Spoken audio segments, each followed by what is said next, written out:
ആകാശവാണി.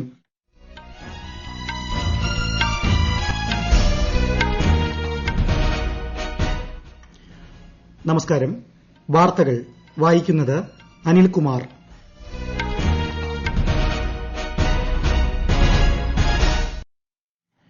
പ്രധാന വാർത്തകൾ.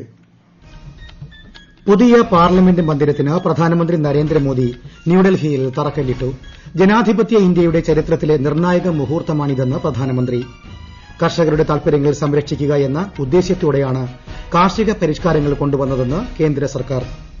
കേരളത്തിലെ തദ്ദേശ തെരഞ്ഞെടുപ്പിന്റെ രണ്ടാംഘട്ട വോട്ടെടുപ്പ് അവസാനിച്ചു. പോളിംഗ് നിരക്ക് 76.13%. സംസ്ഥാനത്ത് ഇന്ന് 4470 പേർക്ക് കോവിഡ് സ്ഥിരീകരിച്ചു. 4847 പേർക്ക് രോഗമുക്തി.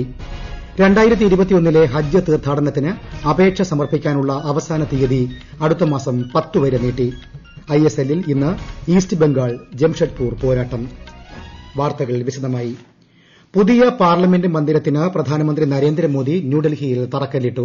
സ്വയം പര്യാപ്തമായ ഇന്ത്യയ്ക്ക് പുതിയ മന്ദിരം സാക്ഷ്യം വഹിക്കുമെന്ന് പറഞ്ഞ പ്രധാനമന്ത്രി ജനാധിപത്യ ഇന്ത്യയുടെ ചരിത്രത്തിലെ നിർണായക മുഹൂർത്തമാണിതെന്നും അഭിപ്രായപ്പെട്ടു. നിരവധി നൂതന സംവിധാനങ്ങളോടുകൂടിയ പുതിയ മന്ദിരം പാർലമെന്റിന്റെ പ്രവർത്തനങ്ങളെ കൂടുതൽ കാര്യക്ഷമമാക്കുമെന്നും പ്രധാനമന്ത്രി പറഞ്ഞു. നൂറ്റാണ്ടുകൾ നീണ്ട അനുഭവ സമ്പത്താൽ രൂപപ്പെട്ടതാണ് ഇന്ത്യയുടെ ജനാധിപത്യ സംവിധാനമെന്നും പ്രധാനമന്ത്രി പറഞ്ഞു. आत्मनिर्भर भारत के निर्माण का गवाह बनेगा. पुराने संसद भवन में देश की आवश्यकताओं की पूर्ति के लिए काम हुआ तो नए भवन में 21वीं सदी के भारत की आकांक्षाएं पूरी की जाएगी. देश के लोग, आने वाली पीढ़ियां नए भवन को देखकर गर्व करेगी कि ये स्वतंत्र भारत में बना है. പഴയ പാർലമെന്റ് മന്ദിരം പുതുക്കിപ്പണിയാൻ തീർത്തും സാധ്യതകൾ ഇല്ലാത്തതിനാലാണ് പുതിയ മന്ദിരം നിർമ്മിക്കാൻ തീരുമാനിച്ചതെന്ന് ലോക്സഭാ സ്പീക്കർ ഓം ബിർള പറഞ്ഞു. ഭരണഘടനാ ചുമതലകളുടെ വിജയകരമായ നടത്തിപ്പിന് പുതിയ മന്ദിരം സഹായകരമാവുമെന്നും സ്പീക്കർ പറഞ്ഞു. മതപരമായ ചടങ്ങുകളോടെയാണ് മന്ദിരത്തിന് തറക്കല്ലിട്ടത്. സർവ്വമത പ്രാർത്ഥനയും ചടങ്ങിന്റെ ഭാഗമായി നടന്നു. പ്രധാനമന്ത്രിക്കും ലോക്സഭാ സ്പീക്കർക്കും പുറമെ രാജ്യസഭാ ഉപാധ്യക്ഷൻ ഹരിവംശ് നാരായൺ സിംഗ്, കേന്ദ്രമന്ത്രിമാരായ അമിത്ഷാ, രാജ്നാഥ് സിംഗ്, പ്രഹ്ലാദ് ജോഷി, ഹർദീപ് സിംഗ് പുരി തുടങ്ങി നിരവധി പ്രമുഖർ ചടങ്ങിൽ പങ്കെടുത്തു. വിശദാംശങ്ങളിലേക്ക്. ആത്മനിർഭർ ഭാരത് സങ്കല്പത്തിന്റെ നിർണായക ഭാഗമായിരിക്കും 971 കോടി രൂപ ചെലവിൽ നിർമ്മിക്കുന്ന പുതിയ പാർലമെന്റ് മന്ദിരം. ആധുനിക ഇന്ത്യയുടെ ആവശ്യങ്ങൾക്ക് യോജിച്ച രീതിയിൽ നിർമ്മിക്കുന്ന ഈ മന്ദിരം നിലവിലെ പാർലമെന്റ് മന്ദിരത്തിന് സമീപമാകും നിലകൊള്ളുക. അത്യാധുനിക രീതിയിൽ ത്രികോണാകൃതിയിലാകും മന്ദിരം നിർമ്മിക്കുക. ഇപ്പോഴുള്ള മന്ദിരത്തെക്കാൾ 3 ഇരട്ടി വലിപ്പമുണ്ടാകും പുതിയ മന്ദിരത്തിന്. പരിസ്ഥിതി സൌഹൃദവും അതീവ സുരക്ഷാ സംവിധാനങ്ങളോട് കൂടിയതുമായ മന്ദിരമാവും ഇത്.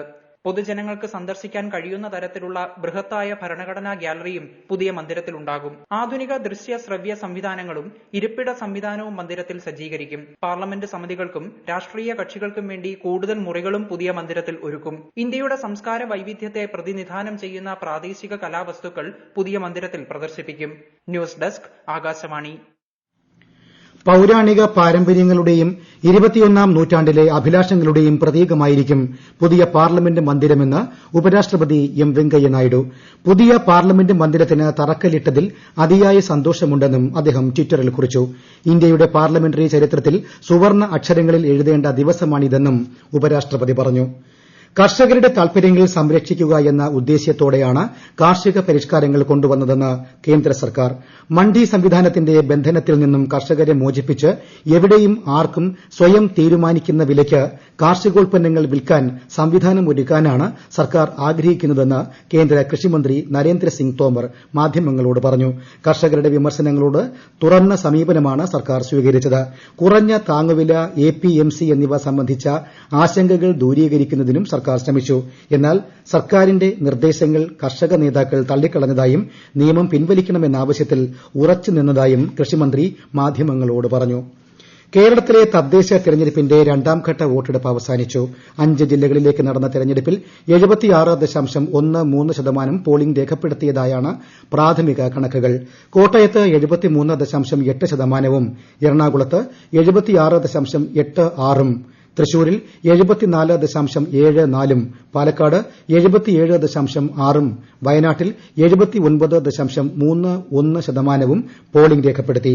കൊച്ചി കോർപ്പറേഷനിൽ 61.45%-ഉം തൃശൂരിൽ 63.39%-ഉം പോളിംഗ് രേഖപ്പെടുത്തിയിട്ടുണ്ട്. കേരളത്തിൽ ഇന്ന് 4470 പേർക്ക് കോവിഡ് സ്ഥിരീകരിച്ചു. 4847 പേർ രോഗമുക്തി നേടി. 26 കോവിഡ് മരണങ്ങളും ഇന്ന് സ്ഥിരീകരിച്ചു. 52,769 സാമ്പിളുകളാണ് കഴിഞ്ഞ 24 മണിക്കൂറിനിടെ പരിശോധിച്ചത്. രാജ്യത്ത് കഴിഞ്ഞ 24 മണിക്കൂറിനിടെ 38,000-ഓളം കോവിഡ് രോഗികൾ സുഖം പ്രാപിച്ചതോടെ രോഗമുക്തി നിരക്ക് 94.74%-ലെത്തി. ആകെ രോഗമുക്തരുടെ എണ്ണം 92,53,000 കടന്നു. ഈ വാർത്തകൾ ആകാശവാണിയിൽ നിന്ന്. കൊറോണ ആശങ്കയല്ല, ജാഗ്രതയാണ് വേണ്ടത്. കേന്ദ്ര ആരോഗ്യ മന്ത്രാലയം പുറപ്പെടുവിക്കുന്ന നിർദ്ദേശങ്ങൾ. ജനങ്ങൾ കൂട്ടം കൂടുന്നത് ഒഴിവാക്കുക. ഇടയ്ക്കിടെ കൈകൾ സോപ്പും വെള്ളവും ഉപയോഗിച്ചോ സാനിറ്റൈസർ ഉപയോഗിച്ചോ വൃത്തിയാക്കുക. നിർബന്ധമായും മാസ്ക് ധരിക്കുക. പനിയോ ചുമയോ ശ്വാസതടസ്സമോ തുടരുന്ന സാഹചര്യത്തിൽ വൈദ്യസഹായം തേടുക.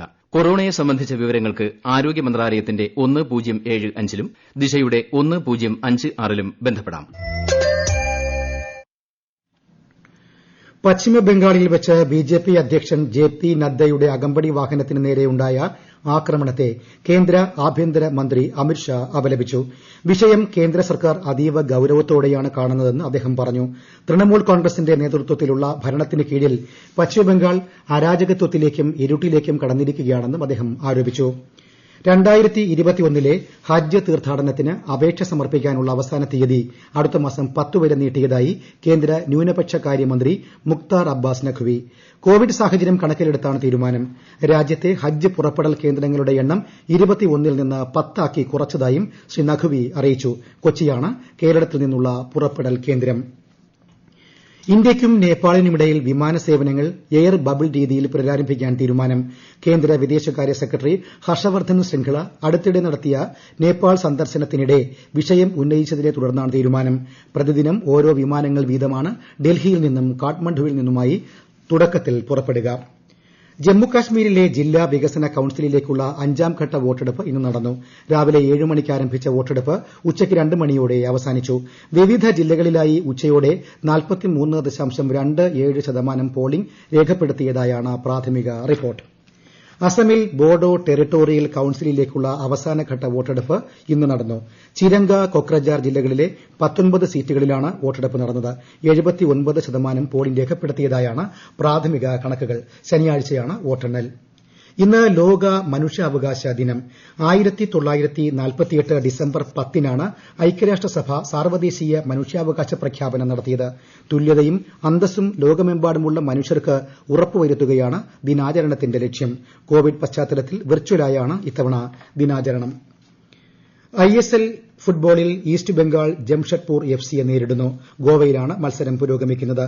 ഒരു മത്സരം പോലും വിജയിക്കാനാകാതെ പോയിന്റ് പട്ടികയിൽ അവസാനം നിൽക്കുകയാണ് ഈസ്റ്റ് ബംഗാൾ. അന്താരാഷ്ട്ര ഭാരതി ഫെസ്റ്റിവലിനെ പ്രധാനമന്ത്രി നരേന്ദ്രമോദി നാളെ വൈകുന്നേരം വീഡിയോ കോൺഫറൻസിലൂടെ അഭിസംബോധന ചെയ്യും. മഹാകവി സുബ്രഹ്മണ്യ ഭാരതിയുടെ 138ാം ജന്മവാർഷികം ആഘോഷിക്കുന്നതിനായി വനവിൽ സാംസ്കാരിക കേന്ദ്രമാണ് പരിപാടി സംഘടിപ്പിക്കുന്നത്. മത്സര പരീക്ഷകളും ബോർഡ് പരീക്ഷകളും ആരംഭിക്കാനിരിക്കെ കേന്ദ്ര വിദ്യാഭ്യാസ മന്ത്രി രമേശ് പൊഖ്രിയാൽ നിഷാങ്ക് അധ്യാപകർ, രക്ഷിതാക്കൾ, വിദ്യാർത്ഥികൾ തുടങ്ങിയവരുമായി ആശയവിനിമയം നടത്തി.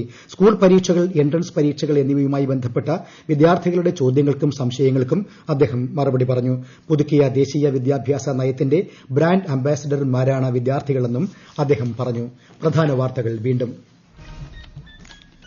പുതിയ പാർലമെന്റ് മന്ദിരത്തിന് പ്രധാനമന്ത്രി നരേന്ദ്രമോദി ന്യൂഡൽഹിയിൽ തറക്കല്ലിട്ടു. ജനാധിപത്യ ഇന്ത്യയുടെ ചരിത്രത്തിലെ നിർണായക മുഹൂർത്തമാണിതെന്ന് പ്രധാനമന്ത്രി.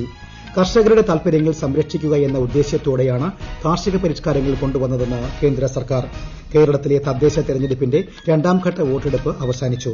പോളിംഗ് നിരക്ക് 76.13%.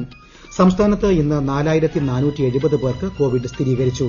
4847 പേർക്ക് രോഗമുക്തി.